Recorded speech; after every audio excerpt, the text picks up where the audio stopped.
मुख्यमंत्री हेमंत सोरेन ने दुमका में झारखंड फ्लाइंग इंस्टीट्यूट का किया उद्घाटन, दी कई सौगात, युवाओं के सपनों को साकार करने का संकल्प।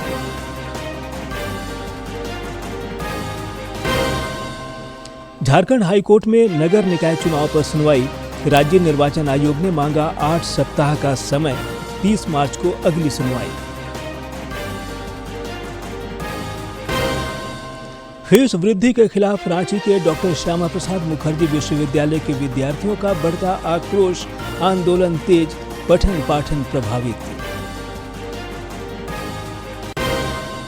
और गिरिडीह में गजराज का आतंक, बेतनी प्रखंड में 2 को कुचल कर मारा, एक महिला की स्थिति गंभीर, मृतक के आश्रितों को मिलेगा मुआवजा, क्षेत्र में दहशत।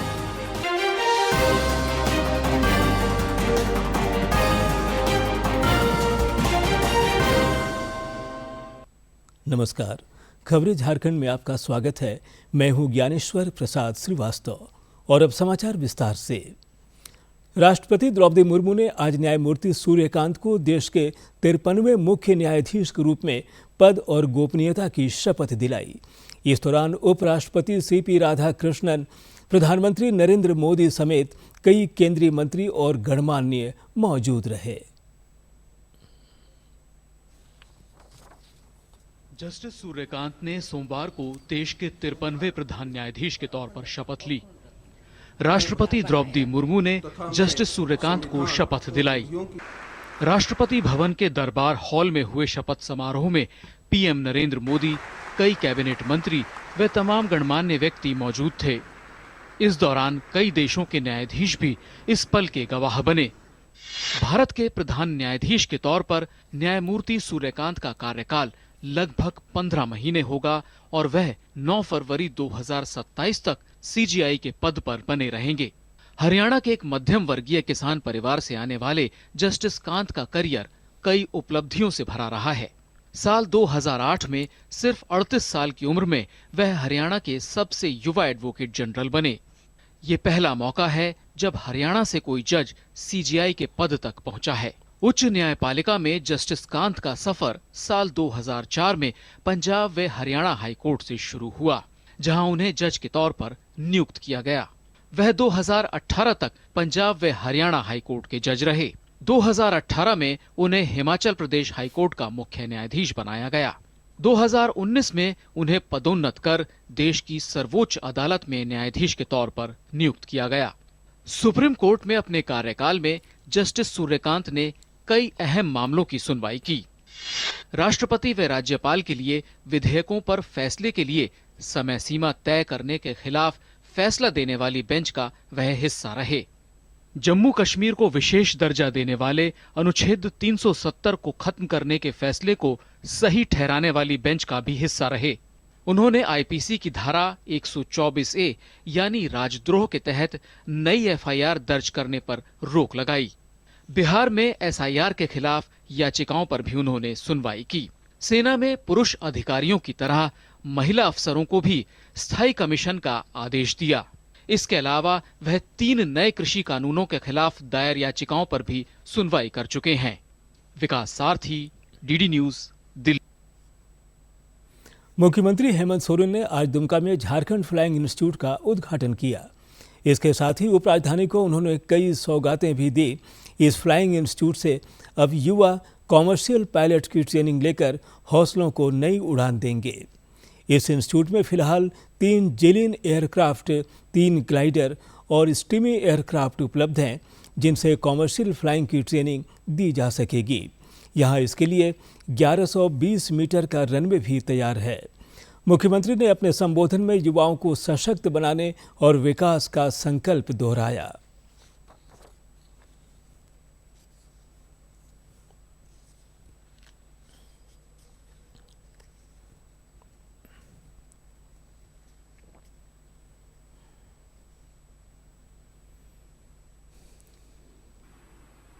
हमने कई बार ये महसूस किया कि कई नौजवान पायलट बनना चाहता है, कई नौजवान हवाई जहाज का इंजीनियर बनना चाहता है, लेकिन देश में कोई विश्वसनीय संस्था न होने की वजह से कई बार हमारे इस राज्य के नौजवानों को, एक नहीं, दो नहीं, हजारों नौजवानों को धोखा खाना पड़ा, उनके पैसे डूब गए और वो दर दर भटकने के लिए मजबूर हुए। पहले चरण में आज हम लोग इस संस्था के द्वारा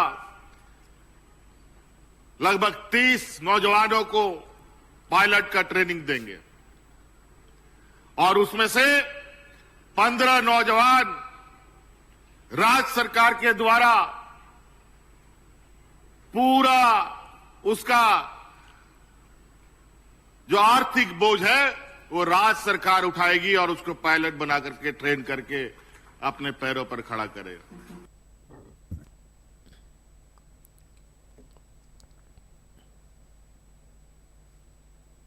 रक्षा राज्य मंत्री संजय सेठ ने कल गोवा में भारतीय तटरक्षक बल के जहाज सचेत का दौरा किया। इस दौरान उन्होंने कमांडिंग ऑफिसर और चालक दल के सदस्यों से बातचीत भी की। श्री सेठ ने राष्ट्रीय सुरक्षा, आपदा प्रतिक्रिया और विभिन्न समुद्री अभियानों में उनके योगदान की सराहना की। श्री सेठ ने कहा कि इन बलों के अदम्य साहस, प्रतिबद्धता और अनुशासन पर देश को गर्व है। देश के 12 राज्यों और केंद्र शासित प्रदेशों में मतदाता सूची के गहन पुनरीक्षण का काम प्रगति पर है। इस विषय को लेकर राजनीति के मंच पर गर्माहट दिख रही है और बयानबाजी तेज है। राज्य के मंत्री और कांग्रेस के नेता इरफान अंसारी ने एसआईआर पर सवाल उठाया है। झारखंड में हम गए थे आलाकमान से मिलने के लिए, हमको जवाब दे दिया गया कि संभालिए, यहाँ हम संभालेंगे। यहाँ के मुसलमानों से अपील करूंगा मैं, बहकाओं में मत आइए आप लोग। यहाँ के लोकप्रिय मुख्यमंत्री आदरणीय हेमंत सोरेन जी पे विश्वास कीजिए, इरफान अंसारी पे विश्वास कीजिए आप लोग। हम लोग हैं ना आपको काम करने के लिए। और बंगाल में किसी भी कीमत पर हम लोग एसआईआर लागू नहीं करने देंगे। 14 तारीख को कांग्रेस पार्टी के विशाल रैली दिल्ली में हो रहा है, राहुल जी ने आहूत किया है दिसंबर को। एक एक लोगों से अपील करेंगे। 5 करोड़ लोगों ने एसआईआर के खिलाफ लिखा है। वो आवेदन को हम लोग राष्ट्रपति महोदया को हम लोग सबमिट करेंगे और मांग करेंगे कि एसआईआर मत लागू कीजिए। राज्य में इन दिनों आपकी योजना, आपकी सरकार, आपके द्वार कार्यक्रम के तहत सेवा का अधिकार सप्ताह मनाया जा रहा है। गांडेय विधायक कल्पना मुर्मू सोरेन और उपायुक्त रामनिवास यादव ने गिरिडीह प्रखंड के बेरदोंगा पंचायत में इसे लेकर आयोजित शिविर का उद्घाटन किया।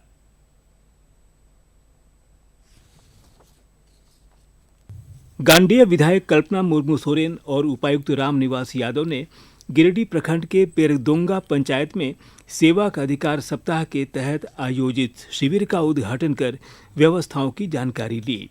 उन्होंने लोगों से संवाद कर उपस्थित पदाधिकारियों को जन समस्याओं के समाधान के लिए निर्देशित किया।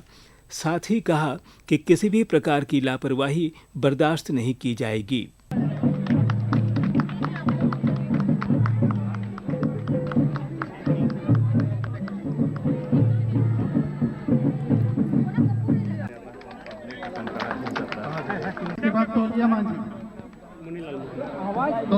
इस दौरान गांडेय विधायक ने कहा कि इस कार्यक्रम का उद्देश्य आम जनता को सरकारी सेवाएं उनके द्वार तक उपलब्ध कराना है, ताकि उन्हें कार्यालयों के चक्कर न लगाने पड़े। उन्होंने कहा कि लोगों का स्नेह और विश्वास सरकार की ताकत है। इतनी भारी मात्रा में लोगों का आना ये इस बात का संकेत है कि आपकी श्रद्धा और आपका जो विश्वास है वो आपकी झारखंड सरकार के ऊपर है। और मैं आपसे छोटा सा विनती यही करना चाहूंगी कि इस विश्वास को हमेशा कायम रखें। गांडेय विधायक ने कहा कि लोगों के दुख, तकलीफ और समस्याओं को दूर करने के लिए राज्य की अबुआ सरकार प्रतिबद्ध है। आपके दुख, तकलीफों, शिकायतों, समस्याओं का हम लोग यहाँ पे समाधान निकालेंगे। यही झारखंड सरकार प्रतिबद्ध है, आपकी अपनी अबुआ सरकार प्रतिबद्ध है। इस अवसर पर 20 सूत्री उपाध्यक्ष संजय कुमार सिंह और जिले के पुलिस अधीक्षक डॉक्टर विमल कुमार समेत कई गणमान्य और बड़ी संख्या में स्थानीय लोग मौजूद थे। गिरिडीह से रमेश प्रभाकर की रिपोर्ट। निकाय चुनाव को लेकर झारखंड हाईकोर्ट में सुनवाई हुई। इस दौरान सरकार की ओर से अदालत को बताया गया कि राज्य निर्वाचन आयोग को चुनाव प्रक्रिया की तैयारी को लेकर प्रस्ताव भेजा गया है, जिसे आयोग ने स्वीकार कर लिया है। सुनवाई के दौरान राज्य निर्वाचन आयोग ने अदालत से चुनाव तैयारियों को लेकर 8 सप्ताह का समय मांगा और भरोसा दिलाया कि उसके बाद के 45 दिन में चुनाव प्रक्रिया पूरी कर ली जाएगी। अब मामले की अगली सुनवाई 30 मार्च को होगी। झारखंड उच्च न्यायालय में माननीय न्यायमूर्ति आनंद सेन की अदालत में सुनवाई हुई। राज्य निर्वाचन आयोग की ओर से शपथ पत्र के माध्यम से यह बताया गया कि चुनाव प्रक्रिया की तैयारी में 8 सप्ताह का समय लगेगा। उसके उपरांत अधिसूचना जारी की जाएगी, जिसमें 45 दिन के भीतर चुनाव प्रक्रिया को पूरी कर ली जाएगी। इस मामले पर फीस वृद्धि के खिलाफ रांची के डॉक्टर श्यामा प्रसाद मुखर्जी विश्वविद्यालय के विद्यार्थी आंदोलनरत हैं। इसे लेकर विद्यार्थियों ने छात्र संगठन के नेतृत्व में विश्वविद्यालय में तालाबंदी कर कड़ा विरोध जता रहे हैं, जिससे पठन पाठन का काम बुरी तरह से प्रभावित है।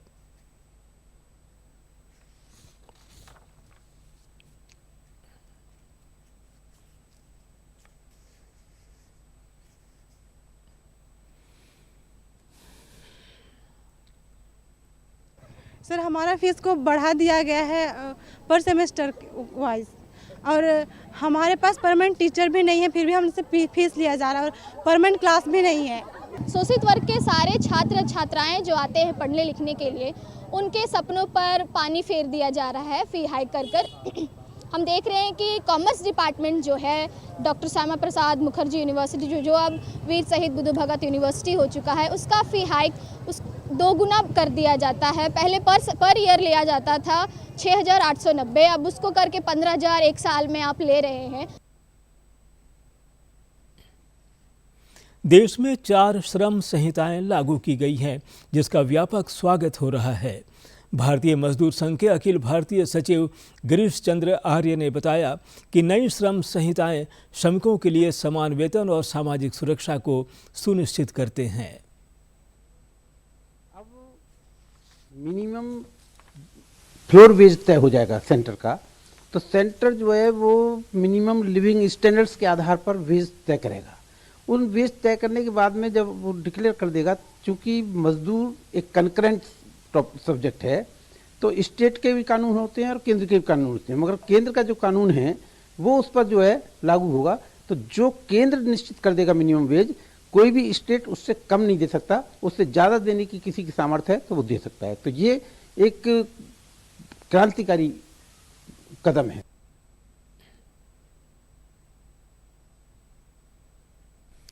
प्रधानमंत्री नरेंद्र मोदी ने लचित दिवस पर अहोम सेनापति लचित बोरफुकन को श्रद्धांजलि अर्पित की है।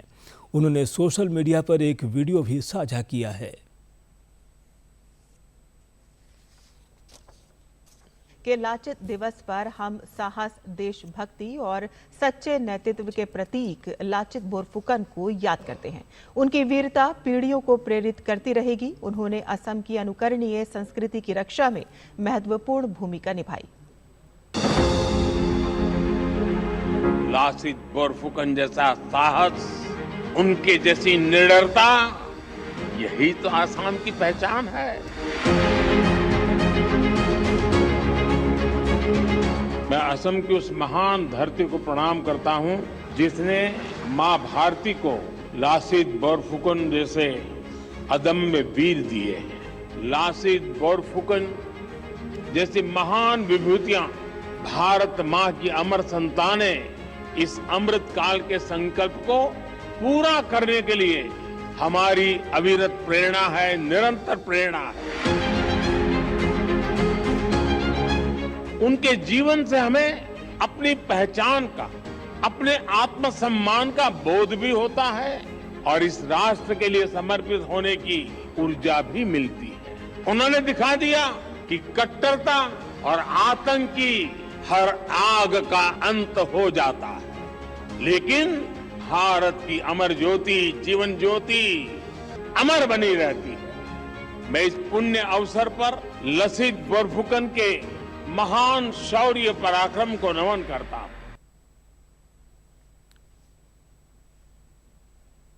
गिरिडीह जिले में गजराज का आतंक लगातार बढ़ता जा रहा है। हाथियों के झुंड ने जिले के बिरनी प्रखंड में जमकर उत्पात मचाया है। इस दौरान हाथियों ने 2 लोगों को कुचलकर मार डाला, जबकि अस्पताल में इलाजरत एक महिला की स्थिति गंभीर है। इस घटना के बाद इलाके में दहशत का माहौल है। घटना की सूचना मिलने के बाद पुलिस और वन विभाग की टीम मौके पर पहुंची। इधर भाजपा विधायक नागेंद्र महतो ने घटना पर संवेदना व्यक्त करते हुए कहा कि मृतक के आश्रित को 4-4 लाख रुपए का मुआवजा मिलेगा। हाथी से बचने के लिए मैं लोगों को ये कहूँगा कि कम से कम सचेत रहिए, देखिए कि हाथी कहीं आ रहा है। और वन विभाग के पदाधिकारियों से मैं आग्रह करूँगा कि हाथी जब आया तो हाथी को यहाँ से कम भगाया जाए, ताकि सुदूर क्षेत्र में जंगल में जाकर के हाथी रहे। और ये यहाँ बिल्कुल वीरान जगह में कैसे हाथी आ गया, ये बड़ा अफसोस की बात है। प्रधानमंत्री नरेंद्र मोदी कल अयोध्या स्थित श्री राम मंदिर में ध्वजारोहण कार्यक्रम में भाग लेंगे। वे कल अयोध्या में रोड शो भी करेंगे।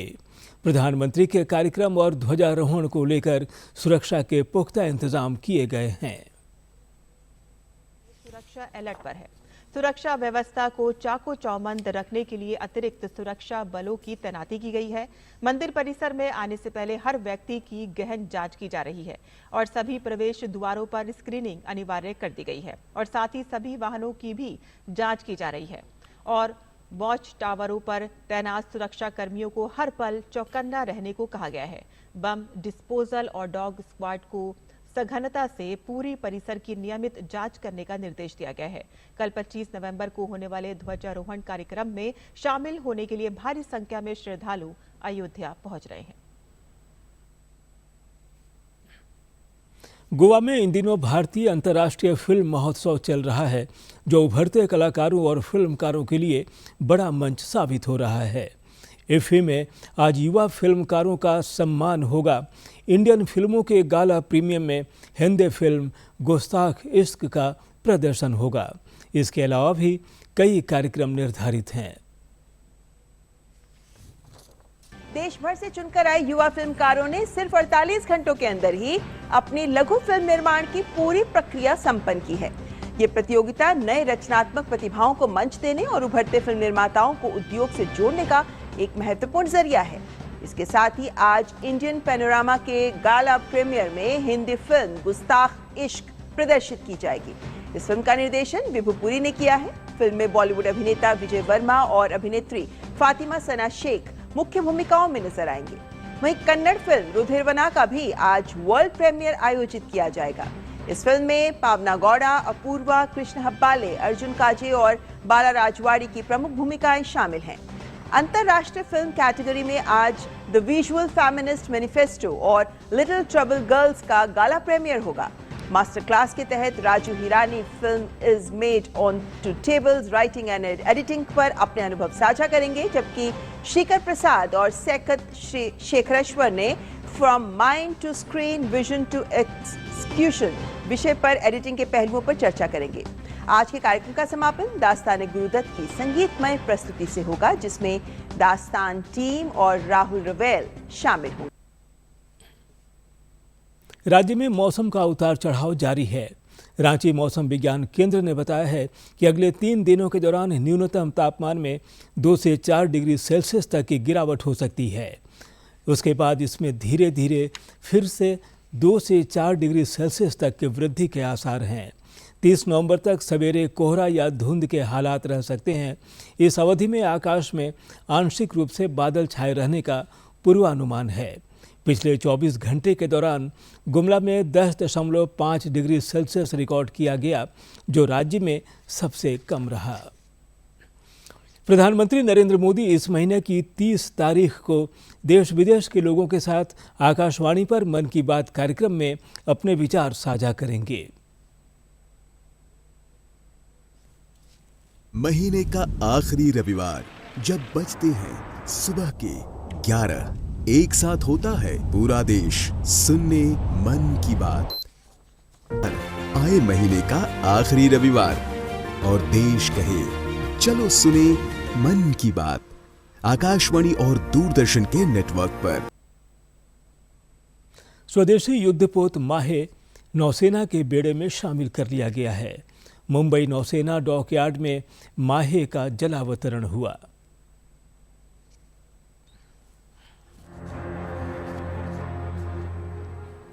आकर्षक, तेज और आधुनिक सेंसरों से लैस आईएनएस माहे आज आधिकारिक तौर पर भारतीय नौसेना का हिस्सा बन गया। कोचीन शिपयार्ड लिमिटेड में तैयार ये जहाज माहे क्लास का पहला जहाज है, यानी उथले पानी में काम करने वाले भारत के नए पीढ़ी का एंटी सबमरीन जहाज 80% से ज्यादा स्वदेशी सामग्री से बना है। तटीय इलाकों और उथले समुद्री क्षेत्रों में ऑपरेशन के लिए तैयार माहे में स्टेल्थ, स्पीड और हाईटेक सबमरीन रोधी क्षमता का जबरदस्त संयोजन है।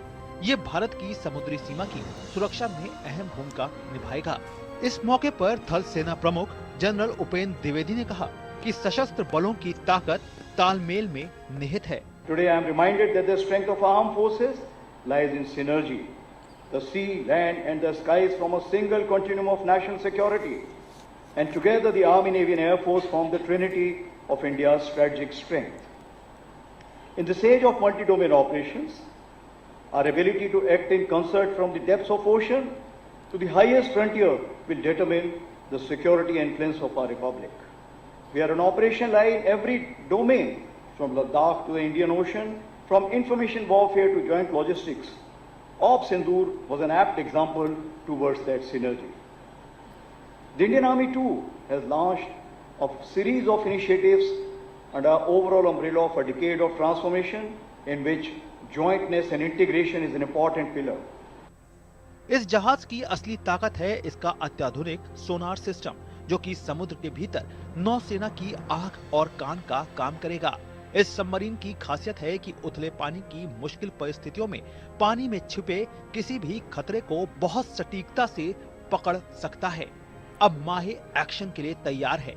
जहाज में लगे IRL anti submarine rocket launcher 2 triple light weight torpedo launcher से एक बार में 6 टॉर्पीडो दागे जा सकते हैं और जरूरत पड़ने पर समुद्र में एंटी सबमरीन माइंस बिछाने की क्षमता से लैस है। इतना ही नहीं, जहाज पर लगा rapid fire naval surface gun इसे तेज नावों, ड्रोन और हवा से आने वाले खतरों से निपटने में भी मजबूती देता है। हमारा जहाज है वो बहुत कैपेबल है, वो हम डिटेक्ट कर सकते हैं तटीय एरिया में एंड सबमरीन को सीक कर सकते हैं, डिस्ट्रॉय भी कर सकते हैं उसी एरिया पे। जहाज के बाद अगले 7 जहाज और आने वाले हैं जो पूरे वेस्टर्न सी बोर्ड पर रहेंगे और एक लाइन ऑफ डिफेंस जनरेट करेंगे against the submarine who are lurking near to our waters. ये जहाज प्राइमरी लोअर इनका as to shallow water operations है। ये जहाज स्पीड के लिए बनी है। इसके जहाज के जो फीचर्स हैं वो स्टेल्थ हैं एंड जो इनका मैन्युवरिटी है बहुत हाई है, जो बहुत ही ज्यादा रिक्वायर्ड है फॉर एंटी सबमरीन ऑपरेशंस के लिए। 80% से ज्यादा स्वदेशी उपकरणों से बना INS माहे भारत की बढ़ती जहाज निर्माण क्षमता का मजबूत प्रमाण है। इस जहाज का नाम ऐतिहासिक तटीय शहर माहे के नाम पर रखा गया है। इसके क्रेस्ट में उरुमी यानी कलारीपयट्टू की लचीली तलवार का निशान है, जो फुर्ती, सटीकता और घातक क्षमता का प्रतीक है। शिशिर सेलार की रिपोर्ट, टीडी न्यूज, मुंबई। पूर्व मुख्यमंत्री चंपाई सोरेन पूर्वी सिंहभूम जिले के गुड़ाबांधा प्रखंड अंतर्गत भालकी में आयोजित 2 दिवसीय फुटबॉल प्रतियोगिता के फाइनल मुकाबले में पहुंचे और खिलाड़ियों का उत्साहवर्धन किया। इस प्रतियोगिता में हर साल कई राज्यों की टीमें भाग लेती हैं। श्री सोरेन ने कहा कि ग्रामीण परिवेश में होने वाले खेलकूद के ऐसे आयोजन युवाओं को स्वस्थ जीवन शैली से जोड़ते हैं।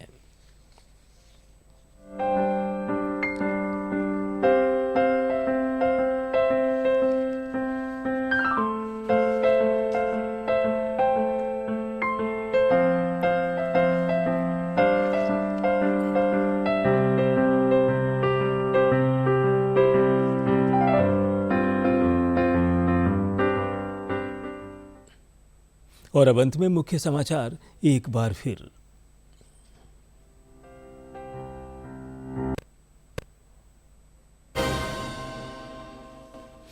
मुख्यमंत्री हेमंत सोरेन ने दुमका में झारखंड फ्लाइंग इंस्टीट्यूट का किया उद्घाटन, दी कई सौगात युवाओं के सपनों को साकार करने का संकल्प। झारखंड हाईकोर्ट में नगर निकाय चुनाव पर सुनवाई। राज्य निर्वाचन आयोग ने मांगा 8 सप्ताह का समय, 30 मार्च को अगली सुनवाई।